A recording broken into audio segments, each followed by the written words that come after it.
Hello students, welcome back to the chemistry classes. Today we are here to deal with the topic of abnormal molar mass. We all know that colligative properties are those which depend upon the number of solid particles and are independent of the nature and identity of solute. We have derived several formulas for different colligative properties like relative lowering in vapor pressure, elevation in boiling point, depression in freezing point and osmotic pressure.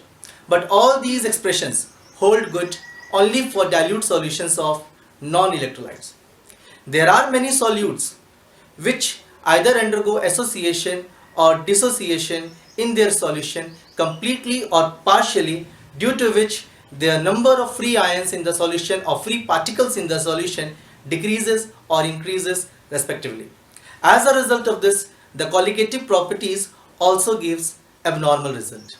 For example, if we take example of KCl, suppose we dissolve 1 mole of KCl in water, then KCl dissociates into potassium ion and chloride ion.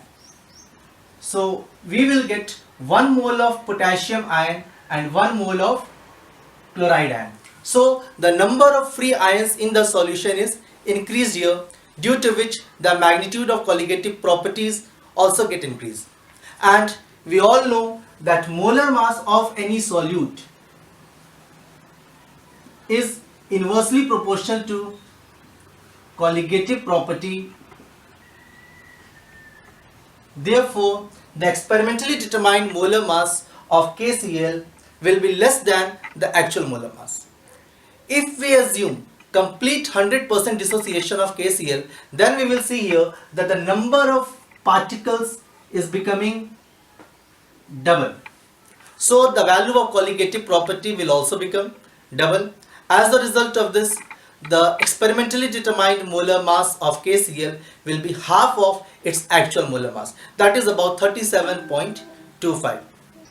Apart from this, there are many other organic solutes which undergo association in their non-aqueous solution. For example, if we dissolve acetic acid in benzene, it forms dimer due to hydrogen bonding.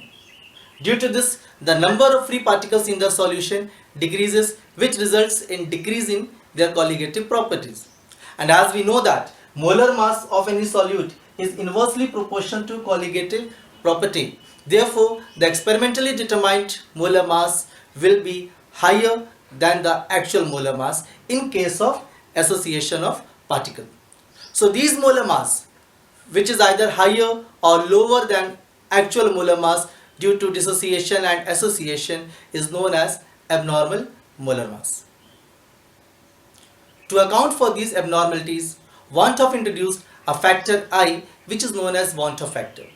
Van 't Hoff factor can be defined as the ratio of normal molar mass to the abnormal molar mass, or the ratio of observed colligative property to the calculated colligative property.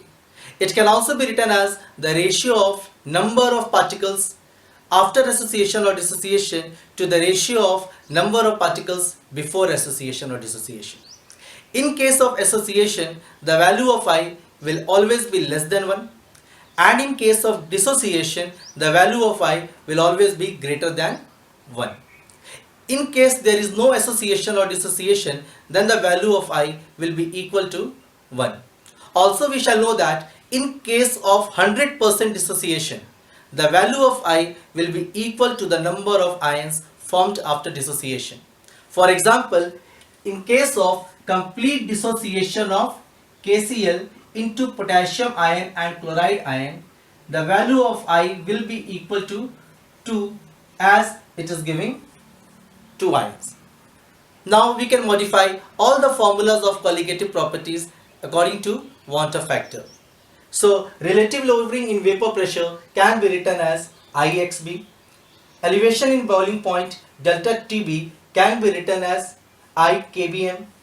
Depression in freezing point delta TF can be written as IKF into M, and osmotic pressure pi can be written as ICRT.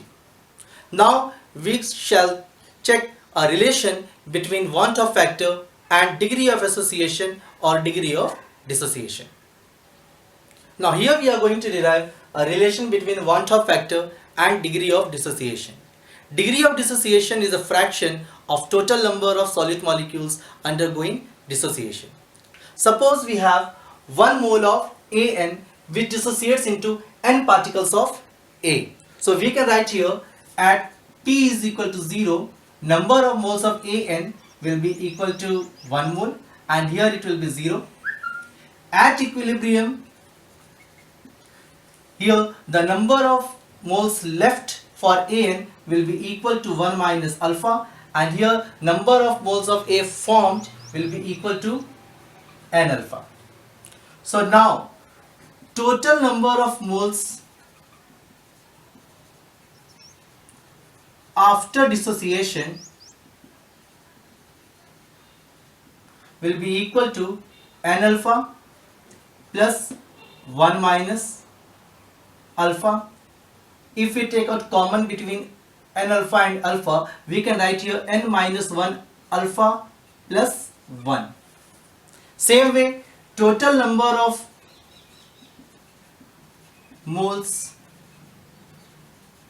before dissociation will be equal to 1 here. Now as we all know that want-of factor is equal to the ratio of number of particles after dissociation to the number of particles before dissociation. So we can write here that I will be equal to n minus 1 alpha plus 1 upon number of moles before dissociation, that was equal to 1. Or we can write that I minus 1 is equal to n minus 1 into alpha, or alpha is equal to I minus 1 upon n minus 1. So this is the relation between degree of dissociation and want-of factor. Now let us derive a relation between want-of factor and degree of association. Suppose initially we have 1 mole of A. In its solution, it undergoes association and form associated molecule AN. So we can write here that at T is equal to 0, number of moles of A be 1 and for AN it will be 0. At equilibrium, the number of moles of A left will be equal to 1 minus alpha and here number of moles of AN formed will be equal to alpha by n. Now we can write here that total number of moles after association. Total number of moles after association will be equal to alpha by n plus 1 minus alpha, which can also be written as 1 upon n minus 1 alpha plus 1. Same way, total number of moles before association will be equal to 1. Now as we all know that want-of factor is equal to the ratio of number of particles after association to the number of particles before association. So here I will be equal to 1 upon n minus 1 alpha plus 1 upon 1, or we can write here that I minus 1 is equal to 1 upon n minus 1 into alpha, or alpha can be written as I minus 1 upon 1 upon n minus 1. So this is the relation between degree of association and want-of factor. Here n represents the number of particles in the aggregated molecule. For example, if a dimer is formed, then the value of n will be 2. If a trimer is formed, then the value of n will be 3. So accordingly we can calculate the value of degree of association and also percentage association by just multiplying this degree of association with 100. Now let us solve a numerical based on association of solid particles. Here is the question. 2 gram of benzoic acid when dissolved in 25 gram of benzene shows a depression in freezing point of 1.62 Kelvin. Kf for benzene is 4.9 Kelvin kilogram per mole. We need to find the percentage association in benzoic acid if it forms a dimer. So here we can start with the given quantities. Here the mass of solute Wb, that is the mass of benzoic acid, that is given here 2 gram. Mass of solvent, that is benzene, Wa, that is given here 25 gram. Molar mass of solute, that is Mb, we can easily calculate from its molecular formula for benzoic acid, that will be 122 gram per mole. Here depression in freezing point is given, delta Tf is equal to 1.62 Kelvin, and Kf for benzene is here 4.9 Kelvin kilogram per mole.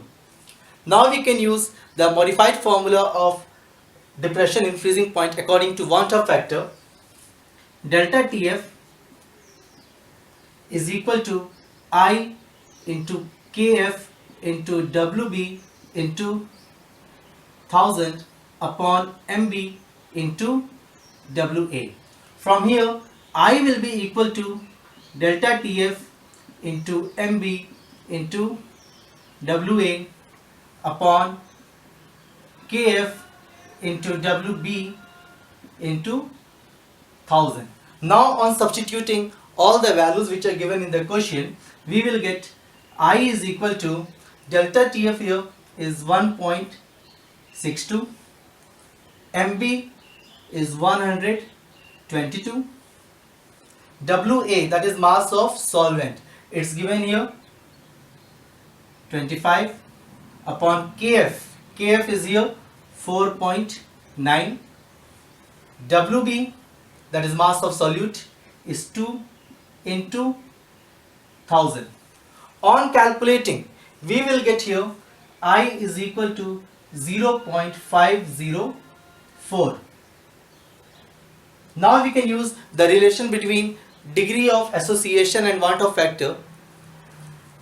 I is equal to alpha is equal to I minus 1 upon n minus 1. Since in the question it is given that benzoic acid is forming a dimer. Dimer means two particles are associating together. It means the value of n will be here 2. So we can write alpha is equal to 0.504 minus 1 upon 1 upon 2. N will be equal to 2 minus 1. On subtracting 0.504 minus 1, you will get 0.496, and here half means 0.5. 0.5 minus 1, that will be equal to 0.5. Both will be negative. So we can cancel here negative sign, and on further dividing we will get here alpha is equal to 0.992. So the percentage association is equal to alpha into 100. So that will be equal to 99.2% association is there. In this way we can solve the question related to association of solute particles. Now let us solve a problem based on degree of dissociation. So here is the question. A solution containing 3.1 gram of barium chloride in 250 gram of water boils at 100.083 degrees Celsius. Calculate Van-Hoff factor and degree of dissociation. Kb for water is 0.52 Kelvin kilogram per mole. So here also we can start with the given quantities. First, given mass of solute, that is barium chloride, Wb, that's given here 3.1 gram. Given mass of solvent, that is water, Wa, that is equal to 250 gram. Kb is given here 0.52 Kelvin kilogram per mole. Molar mass of solute Mb for barium chloride we can calculate from its molecular formula. Atomic mass of barium is 137 and for 2-chlorine 2 into 35.5. On calculating, you will be getting here 208 gram per mole. Apart from this, we need to calculate here elevation in boiling point, delta TB. Delta TB here the new boiling point of the solution is given here 100.083 and the normal boiling point is 100 degrees Celsius. So delta TB can be written as 100.083 minus 100, that will be equal to 0.083. Now by using the relation of elevation in boiling point including Wandt-Hoff factor, we can write here that delta TB is equal to I into KB into WB into 1000 upon MB into WA. Or we can write here that I is equal to delta TB into MB into WA upon KB into WB into 1000. Now on substituting all the values, we will get I equals to delta TB. Here it is 0.083. Molar mass of solute MB, that we have calculated 208. Given mass of solvent, that is 250 upon KB. KB for water is 0.52 into WB, means given mass of solute. Here given mass of solute is 3.1. So we can write here 3.1 into 1000. On calculating, you will get the value of I nearly equal to 2.677, that we can write as 2.68. So this is the value of Wandt-Hoff factor. Now we can calculate degree of dissociation from the relation alpha is equal to I minus 1 upon N minus 1. Here 1 molecule of barium chloride gives 3 ions, 1 ion of barium and 2 ions of chloride. So here the value of N will be equal to 3. So we can write here alpha is equal to 2.68 minus 1 divided by 3 minus 1. Or we can write here alpha is equal to 1.68 divided by 2, that will be equal to 0.84. So here the degree of dissociation is 0.84. Further, if you want to calculate the percentage dissociation, so we just need to multiply alpha by 100 and we will get 0.84 into 100, that's 84%. In this way you all can solve many other problems based on degree of association and degree of dissociation. Hope everything is clear in this chapter. Further, if you have any doubt in any topic of this chapter, you can send your doubt through a message. We will try our best to clear your doubts. Thank you.